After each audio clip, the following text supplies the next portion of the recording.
What's up, y'all? So I'm out here at Jeeptoberfest.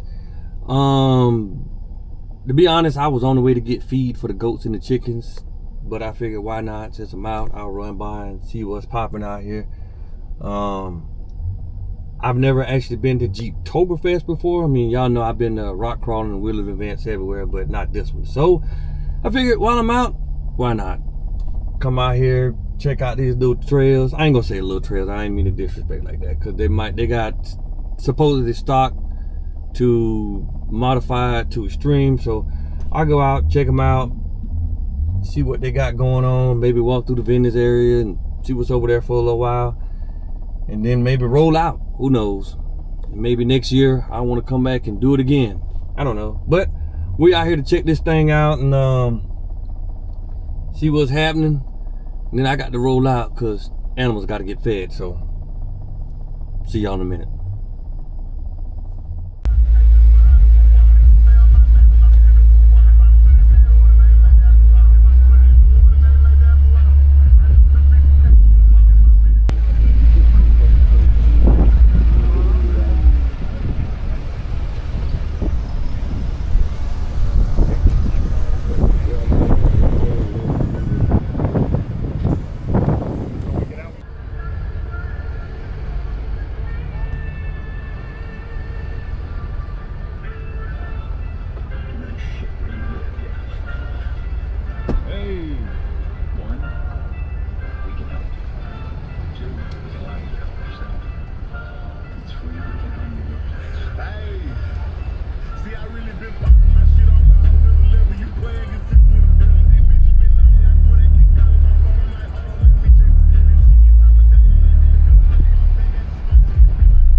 This thing put a long wheelbase to work. Here we go.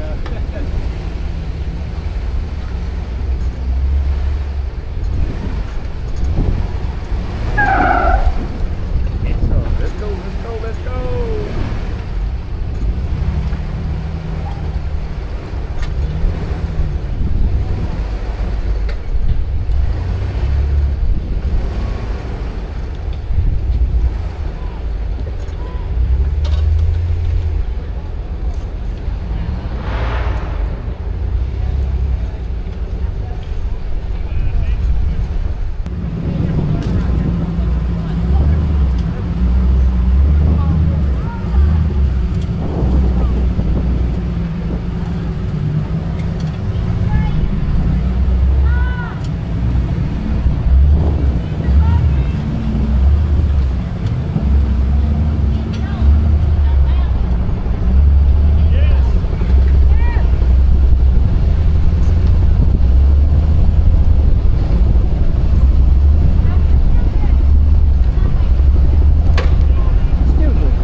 All right, so check it out. I ran that course. It took me like over an hour. It was pretty decent.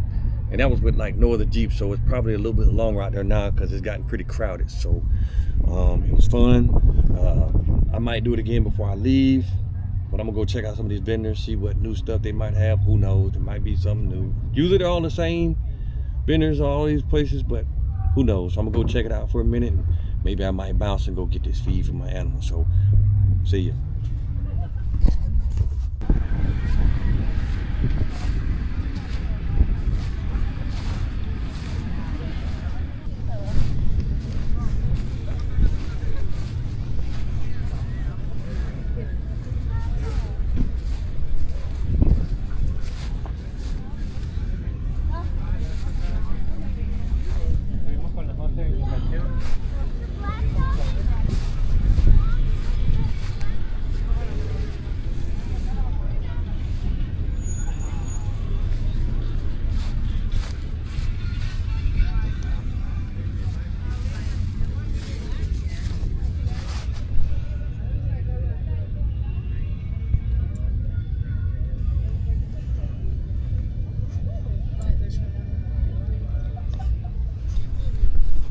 Control arms on that Gladiator right there, they look pretty and all, but I don't think they're adjustable. Yeah. Y'all know me, I gotta have my stuff dialed in at least a little bit close. But nice Jeep, so not mine, so it's a nice Jeep.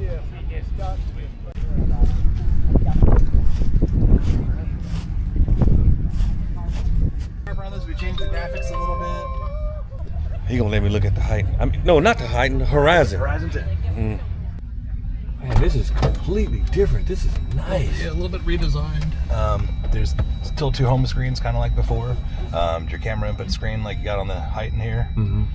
4 camera inputs, just like before. Big difference, like you said, climate controls. Screen's a little different here on the climate controls. Yeah. Not quite like we had before with little graphic intents. It's a little more basic, refined. Because the other one has the actual little white lines and blue lines that come going out. in and out of the vents and everything. Yep. Now you have wireless Apple CarPlay and Android Auto, so if you connect with wireless like that, you connect your phone wirelessly. You can have an iPhone and an Android connected. Simultaneously? You can switch between one or the other. If you want to play from one, you can just choose the phone. It's connecting. So like here I have my iPhone and my work Android. So we have 2 different devices there. And you can either connect with CarPlay or Bluetooth. And then here you've got your vehicle information screen, gauges like before. Oh, wow. Under the vehicle info, we can just tap on the Jeep and change the color. Oh, that's not in here. That's different firmware. In the production firmware, we tap here and it changes the color of the Jeep. Well, actually, no, I think in here we're doing user settings. You got the drivetrain information like before. Now we have a direct connection, so if you want to do the enlightened lighting, you can control your lighting here. You can change whatever color you want. You can do presets. You can choose an exact RGB color that you want. We have direct accessory control. So I don't know whether to be jealous or upset. You can do all your accessory control here. You can change the accessory to like rock lights or whatever you want there. And then you can change the icon and pick what kind of light it is. And if it's a momentary switch or flashing switch or an on-off switch, so you have accessory control there. We also do DM smart controls, so if you have a DSP, you can control that here. And then there's a little bass knob. This is kind of fun too. Well, essentially those accessory controls work like the aux switches, so it's a trigger. So. Correct, yep. Wow. Little bass knob. What? Oh, come on, man. You gotta be kidding me. This is not right. So there's our CarPlay, wireless. This is not right. This is not right at all. It does have an HD radio tuner built in now as well, so instead of just AM, FM, you got AM, FM, and HD. This is not right. I'm mad my wife in here because she made me buy one. It's pretty sharp radio, looks pretty good. We're coming out with a 12, but it unfortunately is because it's so wide. We have to make vents that come out here, so they're not round, but we will have next year. So there's going to be a 12.8 like an extension to go in the vent to bring it out a little bit wider. Correct. Yeah, it kind of did a little around the side of the screen, and it's 12.8 inches, so it's like about that. But this fits right between the vents. It's all plug and play. Plugs in behind the radio, plugs in behind the glove box there, plugs into the center console. So this USB down here charges. So I'm in here with Eric with Stinger, right? So I know the sun's in my face, y'all, so never mind. But anyway, so we were looking at this Horizon in here, and it's got pretty much everything that the Titan has, but it looks better, and it's got, well, no, it's not everything. It's got a few more things, I'm not gonna lie. So it's got a few more things that the Titan has, and it still has the auto start control, because I know y'all be griping and complaining about those batteries and that auto start. It does have that, and if y'all don't know what that is, what it does is when you turn it on, whatever state the auto start was when you pushed it last, like if you pushed it to turn it off, it stays that way. I use it on my Stinger and on my Titan, and it works great, and they still have it on the Horizon. This is nice setup, y'all. If y'all ain't got a Stinger yet, I would definitely get the Horizon. It's nice. It's nice. So I appreciate Eric for letting me look at it and letting he played around with it for a few minutes to check out some of the stuff. Y'all got to get you one of these, I'm telling you. Appreciate you, man. Appreciate you, man.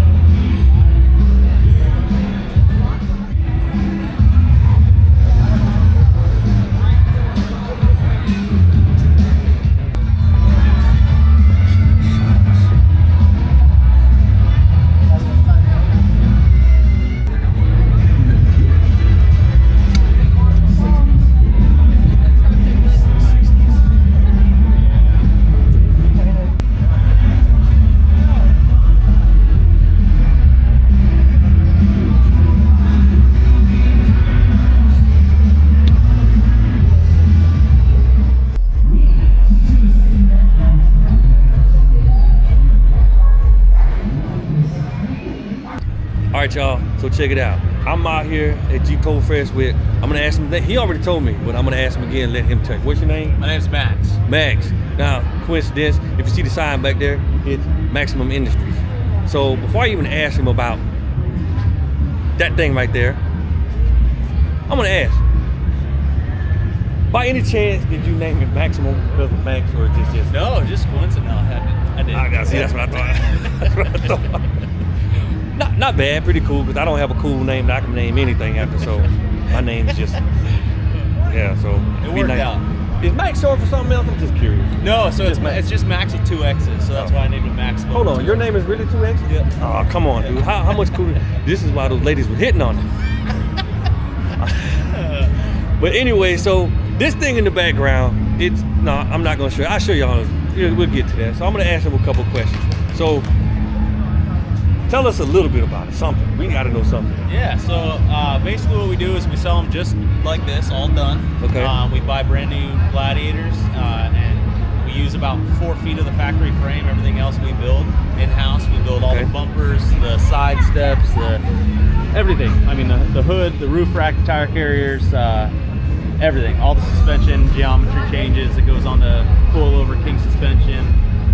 We have about 18 inches of travel in the front axle and about 20 inches of travel in the rear 2 axles. Wow. And yeah, you can daily drive it, you can off-road it, you can do whatever you want with it. They work great. Now, the fact that he said that, and I looked under this thing, and the first thing I did was, when I walked in, I said, well, let me see if that furthermost rear axle has a drive shaft. Yes, it does have a drive shaft, because I've seen, we're not gonna name those other companies, but I've seen one of them other companies out there, y'all know who we're talking about, they don't have a drive shaft back there, so, you know, it's a pretty truck. Let me put it that way, it's a pretty truck. And that's about all it's good for. And on this truck, already I see some quality stuff like King shocks, King setup, I see the Apex stuff on there. And now, is that RPM? Or is it? Yeah, okay. RPM, yeah, steering linkage. RPM steering linkage. I see the King stabilizer up under there. You got 42s on this thing. I mean, they really did a number on this, and it's impressive. And usually I'm not impressed by 6-wheel Jeeps, but this one I got to give it to him. I'm actually impressed by this. But I did hear him say something. Somebody asked him a question a minute ago about towing. What's the tow rating on this thing? So on this one, because it's got the factory motor in it, it's about 11,000 pounds. And then we offer an LS swap version and a turbo diesel, and those are about 15,000 to 18,000 pounds. That's what I'm talking about. So y'all can LS swap too? Yep. Oh, see? Okay, so I gotta say something. So I deal with I got some of my friends own a shop out in Texas. So one day I was talking about them, and we were talking about swaps and stuff like that, because a lot of people doing Hemi swap. And they said, if I had a choice, they said we go with LS swap. Yeah. Oh, yeah. And way more reliable, more power. Exactly, see? And one of my buddies from North Carolina, or South Carolina, sorry, he has an LS swap in his JK. And he said that's probably the best thing he's ever done. So now this is like, you're like the 3rd or 4th person I've heard say LS all day long. Yeah, people do the Hemis and all that stuff really just for the name, and then they have problems at about 40,000 miles on them, you know. But an LS, you're going to get a few 100,000 miles out of that. See? No problem. See? You know, and parts are just so readily available. See? Now, where are y'all located? So we were in California. Okay. We were in LA, and we just moved our shop out here in Denellen. What? Yep. Out in the middle of nowhere? Yep. Hold up, y'all. Hold up. You moved from LA to Denellen? Yep. Yep. Yeah, they moved from the big city. What is LA like though? 3rd largest? It's got to be in the top 5. Like the 3rd largest, because I know San Antonio is like the 7th largest in the country. Yeah. So they're like the 3rd largest city in this country to Denellen, which is like negative 87 largest, if that's even a number. Yeah. They're like, yeah. Population like 500. Right. But I will say this, y'all probably got a lot of room out there to work around. Are you familiar with the area? Yeah, I was born and raised here. Okay, do you know where Yeah. Okay, so I'm in. Oh, okay. My shop is in my house too, so yeah, Okay. I live and work in Gladiator. Now see, there's another thing. He said he lives and works. That means he does the work. He works on it himself. Yep. Me and two guys. Literally. See? Yeah, we build everything in house. I mean, we do all kinds of vehicles. You should come by and just see some of the shit. I might have to come by and do a tour, man. Yeah, we do some crazy. Like we were building a Mercedes Unimog. Do you know what that is? It's like a big military vehicle. Yeah. We're doing one of those for a customer. It's gonna be $1.5 million car. Random stuff. Yep. So this has been Max with Maxximum Industries out of Dunellen, Florida. Yeah. No, I ain't like y'all. We done said it already. Dunellen, Florida. Out of Dunellen, Florida. Previously LA. Hey, they doing some good work. Like I said, I'm impressed. Y'all wanna build you a beast like that? Then you need to see this guy. Hit him up. Yep. www.maximumindustries.com. I had to read it myself. Hit him up and let him know what you want. Yep. Peace out, y'all. See ya.